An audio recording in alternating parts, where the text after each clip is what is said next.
ಗೊಂದಲವನ್ನ ಹುಟ್ಟು ಹಾಕಿದೆ ಕೇಂದ್ರ ಸಚಿವರ ಭಾಷಣ. ರಾಜಕೀಯ ವಿದಾಯದಂತೆ ನಾರಾಯಣಸ್ವಾಮಿಯವರು ಭಾಷಣವನ್ನ ಮಾಡಿದ್ದಾರೆ. ರಾಜಕೀಯ ಜೀವನದ 25 ವರ್ಷಗಳಲ್ಲಿ ರೋಸಿ ಹೋಗಿದ್ದೇನೆ. ಭ್ರಷ್ಟ ವ್ಯವಸ್ಥೆಯನ್ನ ಧಿಕ್ಕರಿಸಿ ರಾಜಕೀಯ ಬಿಡೋಣ ಅಂತಿದ್ದೇನೆ. ಭ್ರಷ್ಟರ ಜೊತೆ ನಾನು ಹೆಜ್ಜೆ ಹಾಕಬಾರದು ಅಂದುಕೊಂಡಿದ್ದೇನೆ ಅಂತ ಹೇಳಿ ಚಿತ್ರದುರ್ಗದಲ್ಲಿ ನಡೆದಂತಹ ಕಾರ್ಯಕ್ರಮದಲ್ಲಿ ಸಚಿವ ನಾರಾಯಣಸ್ವಾಮಿಯವರು ಭಾಷಣ ಮಾಡಿದ್ದು, ರಾಜಕೀಯ ವ್ಯವಸ್ಥೆಯ ಬಗ್ಗೆಯೇ ನಾರಾಯಣಸ್ವಾಮಿ ಬೇಸರವನ್ನು ವ್ಯಕ್ತಪಡಿಸಿದ್ದಾರೆ.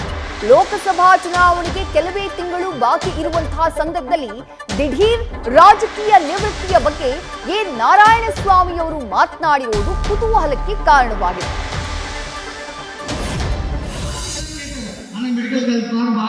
ನಾನು 25 ವರ್ಷದ ರಾಜಕೀಯ ಜೀವನದಲ್ಲಿ ಈ ಭ್ರಷ್ಟ ವ್ಯವಸ್ಥೆಯಿಂದ ದಿಗ್ಗಜ ರಾಜಕಾರಣ ಬಿಡೋಣ ಅಂತ ಇದ್ದೀನಿ. ಈ ಭ್ರಷ್ಟರ ಜೊತೆ ನಾನು ಒಬ್ಬ ಆಗಬಾರ್ದು, ನಾನು ಇದ್ರ ಜೊತೆ ಹೆಜ್ಜೆ ಆಗಬಾರ್ದು. ಇಂಥ ಪಾಲಿಟಿಕ್ಸ್ ಅಲ್ಲಿ, ಇಂಥ ಪಾಲಿಟಿಕ್ಸ್ ಅಡ್ಮಿನಿಸ್ಟ್ರೇಟಿವ್ ನನ್ನಂತವ್ರು ಇರ್ಬಾರ್ದಂತ ತೀರ್ಮಾನ ಮಾಡ್ತೀನಿ. ಅಂದ್ರೆ ಬೆಳೀತಾ ಯುವಶಕ್ತಿಗೆ ನನಗೆ ಗುರಿ ಇರ್ಬೇಕು, ನಾನು ಎಂತ ಸೇವೆಯನ್ನು ಕೊಡಬೇಕು ಈ ಸಮಾಜದಲ್ಲಿ. ನನ್ನ ವೃತ್ತಿಗೆ ಈ ಸಮಾಜದ ಯಾರ ಸಹಕಾರ ಆಶೀರ್ವಾದ ಇದೆ ಅಂತೇಳಿ ಇದ್ದಾಗ ಮಾತ್ರ ಸಮಾಜವನ್ನು ಪರಿವರ್ತನೆ ಮಾಡೋದಕ್ಕೆ ಅವಕಾಶ ಆಗ್ತದೆ. ನಾವು ಇವತ್ತಿನ ಮೆಡಿಕಲ್ ಕಾಲೇಜ್ ನನಗೆ ಬಹಳ ಆನಂದ ಇದೆ. ಯಾಕೆಂದ್ರೆ ಅನೇಕರು ಹಣ ಆಗುತ್ತೆ ಮೆಡಿಕಲ್ ಕಾಲೇಜು ಲಾಸ್ಟಿಗೆ ಕೇಳಿದ್ರು.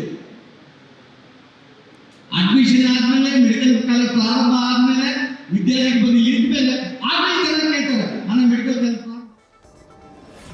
ನಾರಾಯಣಸ್ವಾಮಿ ಕೇಂದ್ರದ ಸಚಿವರು ಲೋಕಸಭಾ ಚುನಾವಣೆಗೆ ಕೆಲವೇ ತಿಂಗಳು ಬಾಕಿ ಇರುವಂತೆ ಅವರಾಡಿರುವಂತಹ ಈ ಮಾತುಗಳು ಕುತೂಹಲಕ್ಕೆ ಕಾರಣ ಆಗ್ತಾ ಇದೆ. ಏಕಾಏಕಿ ಈ ರೀತಿಯಾದಂತಹ ನಿವೃತ್ತಿಯ ಮಾತು ಯಾವ ಕಾರಣಕ್ಕೆ, ಅಂಥದ್ದೇನಾಯ್ತು ನಾರಾಯಣಸ್ವಾಮಿಯವರಿಗೆ ಅನ್ನುವಂತಹ ಪ್ರಶ್ನೆ ಮೂಡ್ತಾ ಇದೆ. ಕಂಪ್ಲೀಟ್ ವ್ಯವಸ್ಥೆಯೇ ಪೊಲ್ಯೂಟ್ ಆಗ್ಬಿಟ್ಟಿದೆ, ಮಲಿನ ಆಗ್ಬಿಟ್ಟಿದೆ, ರಾಜಕೀಯ ಮಲಿನ ಆಗ್ಬಿಟ್ಟಿದೆ.